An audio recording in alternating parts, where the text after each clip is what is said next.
নমস্কার। Olympic YouTube চ্যানেলে কৃষ্ণলীলার ধারাবাহিক পর্বে আপনাদের স্বাগত জানাই। আজকের পর্ব বংশীধ্বনি শ্রবণে গোপীদের আকুলতা। চ্যানেলে যারা নতুন তাদের অনুরোধ জানাবো চ্যানেলটি সাবস্ক্রাইব করে কৃষ্ণলীলার ধারাবাহিক পর্বে প্রবেশ করুন। আজকের পর্ব বংশীধ্বনি শ্রবণে গোপীদের আকুলতা।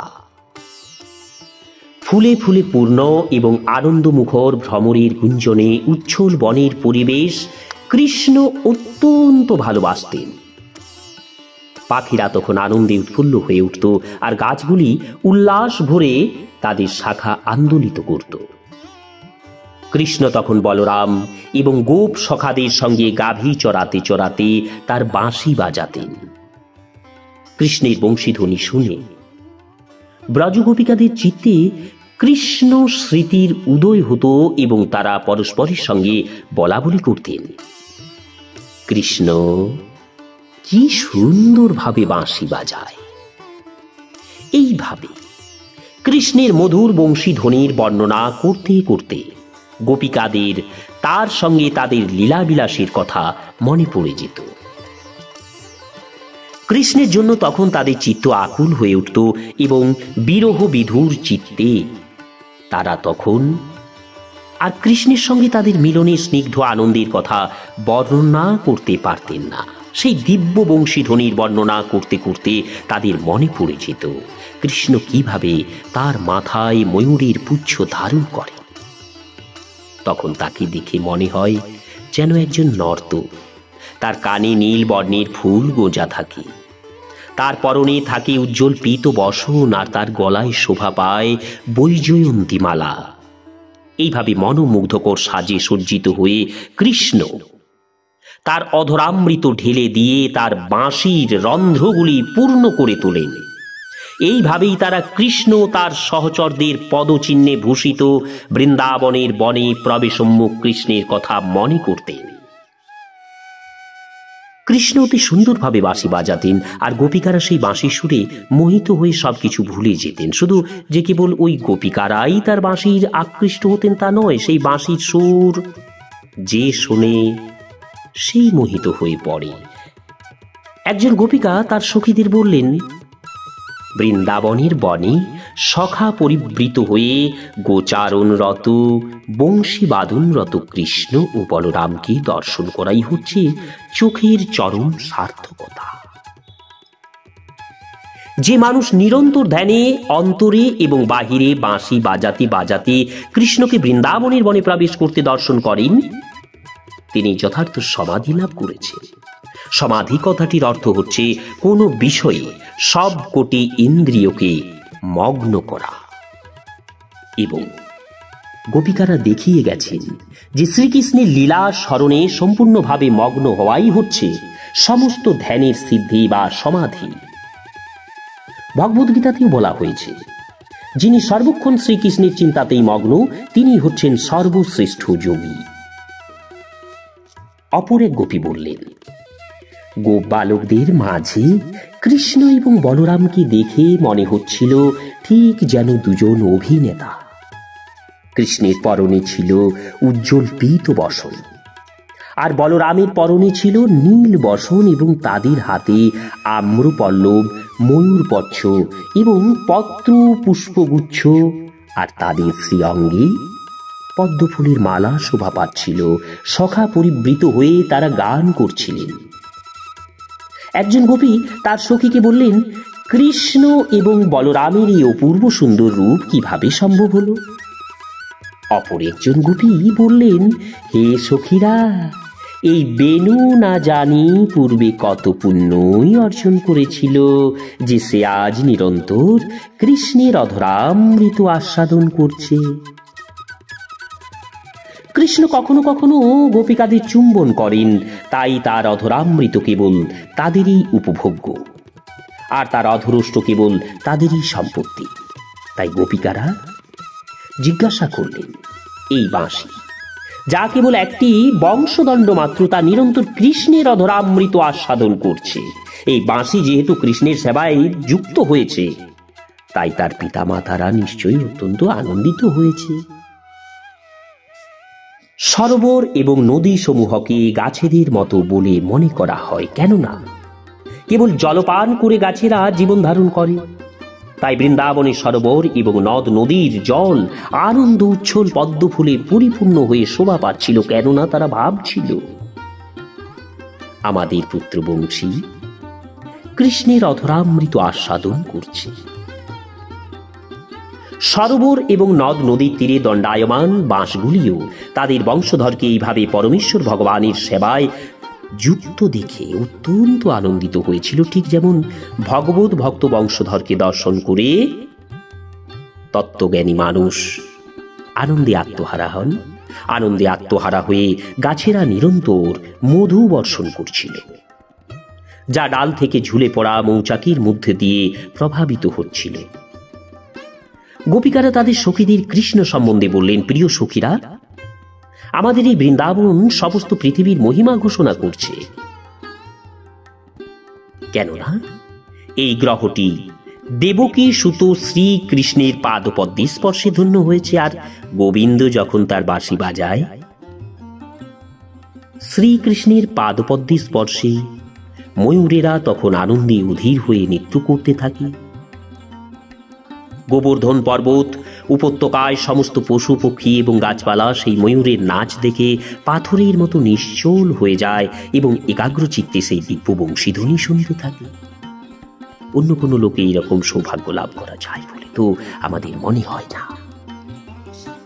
আপাত দৃষ্টিতে ব্রজ গোপিকারা যদিও ছিলেন সাধারণ গ্রাম্য গোপস্ত্রী এবং গোপ বালিকা, কিন্তু তারা কৃষ্ণকে জানতেন।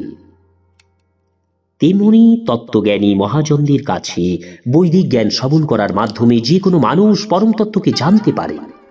অন্য একজন গোপী বললেন, প্রিয় সখীরা, এই হরিণগুলিকে দেখো, যদিও তারা মূক পশু, তারা নন্দন কৃষ্ণের প্রতি তাদের ভালোবাসা প্রদর্শন করছে। তারা যে কেবল কৃষ্ণ এবং বলরামের বেশভূষাতেই আকৃষ্ট হয়েছে তা নয়, তার বংশীধ্বনি শুনে এই হরিণীগুলি তাদের প্রতি সহ স্নেহ ভরে তার মুখের দিকে তাকিয়ে থেকে তাদের প্রণতি জানায়। হরিণীদের সৌভাগ্যে গোপিকারা ঈর্ষান্বিত ছিলেন, কেননা হরিণীরা তাদের প্রতিসহ কৃষ্ণের সেবায় যুক্ত হতে পেরেছিলেন। কিন্তু গোপিকারা যখন কৃষ্ণের কাছে যেতে চাইতেন, তখন তাদের পতিরা তাদের প্রতি অসন্তুষ্ট হতেন। আরেকজন গোপী বললেন, প্রিয় সখীরা, শ্রীকৃষ্ণের রূপ এত সুন্দর যে তাকে দেখে মনে হয় স্ত্রী লোকদের সমস্ত পূজা পার্বণের অনুপ্রেরণা তিনিই দেন। তার দিব্যবাসী শব্দ শুনে সুরাঙ্গনারাও মোহিত হয়ে পড়ে। যদিও তার বিমানে চড়ে আকাশমার্গে ভ্রমণ করতে করতে তাদের প্রতি সঙ্গ সুখ লাভ করছেন, তবুও শ্রীকৃষ্ণের বাঁশির শব্দ শুনে তারা বিচলিত হয়ে পড়ে। তখন তাদের বেনিবন্ধন শিথিল হয়ে যায়, তাদের বসন স্থলিত হয়ে যায়। এইভাবে আমরা দেখতে পাই যে শ্রীকৃষ্ণের বাঁশির শব্দ ব্রহ্মাণ্ডের সর্বত্র ধ্বনিত হয়। তখনও বিভিন্ন রকমের বিমান গগন মার্গে বিচরণ করত এবং গোপিকারা তা জানতেন। আরেকজন গোপী তার সখীদের বললেন, প্রিয় সখীরা, কৃষ্ণের মুরলী ধ্বনি শুনিয়ে গাভীরাও মুগ্ধ হয়, আর সেই বাঁশির শব্দ তাদের কাছে অমৃতের ধারার মতো মনে হয় এবং তারা তৎক্ষণাৎ সেই বাঁশির তরঙ্গায়িত অমৃত আস্বাদন করবার জন্য তাদের কর্ণ বিস্তার করে তা গ্রহণ করে। গোবৎসরা তাদের মাতৃস্তন মুখে দিয়ে নিশ্চলভাবে দাঁড়িয়ে থাকে, তারা দুধ পান করতে ভুলে যায়। গভীর অনুরাগে তারা স্তব্ধ হয়ে যায়, তাদের চোখ দিয়ে অশ্রুধারা ঝরে পড়ে। তখন বোঝা যায় কত গভীর আবেগে তারা তাদের হৃদয়ে কৃষ্ণকে আলিঙ্গন করছে। এর থেকে বোঝা যায় যে বৃন্দাবনের গাভী এবং গোবৎসরাও কৃষ্ণের জন্য ক্রন্দন করত, গভীর আবেগে তাদের হৃদয়ে কৃষ্ণকে আলিঙ্গন করত। প্রকৃতপক্ষে কৃষ্ণের প্রতি গভীর অনুরাগের ফলে চোখ দিয়ে জল পড়ে। একজন অল্প বয়স্কা গোপী তার মাকে বললেন, মা, গাছের ডালে বসে পাখিগুলি নিবিষ্ট চিত্তে কৃষ্ণের দিকে তাকিয়ে তার বংশী ধ্বনি শুনছে। তাদের দেখে মনে হয় তারা শ্রীকৃষ্ণের বংশীধ্বনি শুনে সবকিছু ভুলে গেছে। এরা কোনো সাধারণ পক্ষী নয়, এরা হচ্ছেন মহান মুনি, ঋষি এবং ভক্ত। কেবল শ্রীকৃষ্ণের বংশীধ্বনি শ্রবণ করার জন্য তারা বৃন্দাবনের বনে পক্ষী রূপে আবির্ভূত হয়েছেন। মহান মুনি, ঋষি এবং জ্ঞানীরা বৈদিক জ্ঞান আহরণে উৎসাহী, আর সমস্ত বৈদিক জ্ঞানের সার সম্বন্ধে বর্ণনা করে ভগবদ্গীতায় বলা হয়েছে, বেদৈশ্চ সর্বৈরাহুমেব বিদ্য। সমস্ত বৈদিক জ্ঞানের উদ্দেশ্য হচ্ছে শ্রীকৃষ্ণকে জানা। এই সমস্ত পাখিদের আচরণ দেখে বোঝা যায় যে তারা একাগ্রচিত্তে শ্রীকৃষ্ণের অপ্রাকৃত বংশীধ্বনি শ্রবণ করছিলেন এবং বৈদিক জ্ঞানের জন্য সমস্ত শাখা প্রশাখাগুলি বর্জন করেছিলেন। যমুনা নদীও শ্রীকৃষ্ণের বংশীধ্বনি শ্রবণ করে তার শ্রী পাদপদ্মকে আলিঙ্গন করবার জন্য আকুল হয়ে উঠলেন এবং তরঙ্গ রূপ বাহুর দ্বারা পদ্মফুল উপহার নিয়ে প্রেম ভরে তা মুকুন্দকে দেওয়ার জন্য এগিয়ে এলেন। শরতের তপ্ত সূর্য কিরণ মাঝে মাঝে অসহ্য হয়ে ওঠে, আর তাই মেঘরাশি বলদেব সহ গোপগণ পরিবৃত বংশীবাদনরত শ্রীকৃষ্ণকে ছায়া প্রদান করবার জন্য প্রেমে পরিপূর্ণ হয়ে আবির্ভূত হয়। কৃষ্ণের সঙ্গে সখ্য স্থাপন করবার জন্য মেঘমালা ছাতার মতো তার মাথার উপরে বিরাজ করে। সবর রমণীরা কৃষ্ণের পাদ স্পর্শে রঞ্জিত বৃন্দাবনের রজ তাদের মুখে এবং স্তন যুগলে লেপন করে তৃপ্ত হতেন। সবর রমণীদের স্তন যুগল অত্যন্ত সুডোল এবং তারা অত্যন্ত কামুক, কিন্তু তাদের প্রেমিকেরা যখন তাদের স্তনমর্দন করেছিল তখন তাদের তৃপ্তি হয়নি। বনে এসে তারা দেখলেন যে সেখানে কিছু তৃণগুল্ম শ্রীকৃষ্ণের পাদস্পর্শে রক্তিম হয়ে উঠেছে। গোপিকারা কুমকুমের দ্বারা রঞ্জিত তাদের বক্ষে শ্রীকৃষ্ণের পদযুগল ধারণ করেছিলেন। সেই কুমকুম শ্রীকৃষ্ণের পায়ে লেগেছিল এবং বৃন্দাবনের বনে ভ্রমণ করার সময় শ্রীকৃষ্ণের পায়ের সেই কুমকুমের রঙে বৃন্দাবনের ভূমি রক্তিম হয়ে উঠেছিল। তাই কামার্তা সবরীরা সেই কুমকুম তুলে নিয়ে তাদের মুখে এবং স্তনমণ্ডলে তা লেপন করলেন। এইভাবে তাদের কাম বেদনা প্রশমিত হল। কেউ যখন কৃষ্ণ ভক্তি অবলম্বন করেন তখন তার সমস্ত জড় কামনা বাসনাগুলিও তৎক্ষণাৎ তৃপ্ত হয়ে যায়। অপর একজন গোপী গিরি গোবর্ধনের গুণ বর্ণনা করে বলতে লাগলেন, এই গোবর্ধন পর্বতের কি সৌভাগ্য! কৃষ্ণ এবং বলরাম সারাদিন সেখানে ঘুরে বেড়ান, আর এই গোবর্ধন পর্বত সারাক্ষণ তাদের সঙ্গসুখ উপভোগ করে। এইভাবে গোবর্ধন পর্বত সর্বক্ষণ শ্রীকৃষ্ণের শ্রীপাদ পদ্মে স্পর্শ লাভ করে, আর কৃষ্ণ এবং বলরামের প্রতি তার কৃতজ্ঞতা স্বরূপ গোবর্ধন পর্বত নানা রকমের ফলমূল, ঔষধি এবং সরোবরের স্ফটিকের মতো স্বচ্ছ জল শ্রীকৃষ্ণকে নিবেদন করে। গোবর্ধন পর্বতের সর্বশ্রেষ্ঠ উপহার হচ্ছে গাভী এবং গৌবৎসদের জন্য নতুন ঘাস। ভগবানের অতি প্রিয় পার্শ্বদ গাভী এবং গোপ বালকদের সন্তুষ্টি বিধান করার মাধ্যমে কিভাবে ভগবানকে সুখী করা যায় তা গোবর্ধন পর্বত জানতেন। আরেকজন গোপী বললেন, বৃন্দাবনের বনে বাঁশি বাজাতে বাজাতে সমস্ত স্থাবর এবং জঙ্গম প্রাণীদের সঙ্গে সখ্য স্থাপন করতে করতে কৃষ্ণ এবং বলরাম যখন ঘুরে বেড়াতেন তখন সবকিছু অপূর্ব সুন্দর বলে মনে হতো। কৃষ্ণ এবং বলরাম যখন তাদের বাঁশি বাজাতেন তখন সচল জীবেরা নিশ্চল হয়ে যেত এবং গাছপালা আদি নিশ্চল জীবেরা আনন্দের আতিশয্যে স্পন্দিত হতো।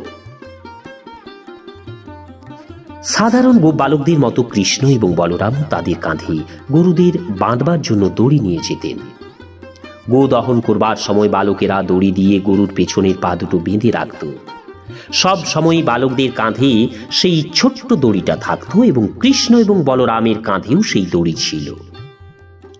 পরমেশ্বর ভগবান হওয়া সত্ত্বেও তিনি ঠিক একজন সাধারণ গোপ বালকদের মতো লীলাবিলাস করেছিলেন এবং তাই সব কিছু এত মনোরম এবং চিত্তাকর্ষক হয়ে উঠেছিল। কৃষ্ণ যখন বৃন্দাবনের বনে বা গোবর্ধন পর্বতে গাভীদের চড়াতেন তখন বৃন্দাবনের গোপ বধূরা সর্বক্ষণ তার বিভিন্ন লীলা আলোচনা করে তার চিন্তাতেই মগ্ন থাকতেন। কৃষ্ণ ভক্তির এটাই হচ্ছে একটা উজ্জ্বল দৃষ্টান্ত। যেভাবেই হোক না কেন সর্বক্ষণ শ্রীকৃষ্ণের চিন্তাতেই মগ্ন থাকতে হবে। ব্রজগোপিকাদের আচরণের মাধ্যমে শুদ্ধ কৃষ্ণ ভক্তির এক জ্বলন্ত নিদর্শন দেখতে পাওয়া যায়।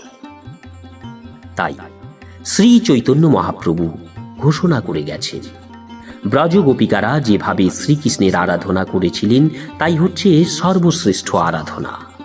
ব্রজগোপিকারা উচ্চ ব্রাহ্মণ কুলে বা সম্ভ্রান্ত ক্ষত্রিয় কুলে জন্মগ্রহণ করেননি, তারা সাধারণ বৈশ্য কুলে জন্মগ্রহণ করেছিলেন, এবং তাও আবার সম্পদশালী বণিক পরিবার নয়, সাধারণ গোপ পরিবারেই তারা জন্মগ্রহণ করেছিলেন। তারা উচ্চশিক্ষিত ছিলেন না, তবে বৈদিক তত্ত্বজ্ঞানে পারদর্শী ব্রাহ্মণদের কাছ থেকে তারা সব রকমের তত্ত্বজ্ঞান শ্রবণ করেছিলেন। গোপীদের জীবনের একমাত্র উদ্দেশ্য ছিল সর্বক্ষণ কেবল শ্রীকৃষ্ণের চিন্তাতেই মগ্ন থাকা। নমস্কার, আজকের পর্ব এখানেই শেষ করছি। আগামী পর্ব কুমারী গোপ বালিকাদের বস্ত্রহরণ। চ্যানেলে যারা নতুন তাদের অনুরোধ জানাবো চ্যানেলটি সাবস্ক্রাইব করে কৃষ্ণ লীলার ধারাবাহিক পর্বগুলি শুনতে থাকুন। রাধে রাধে।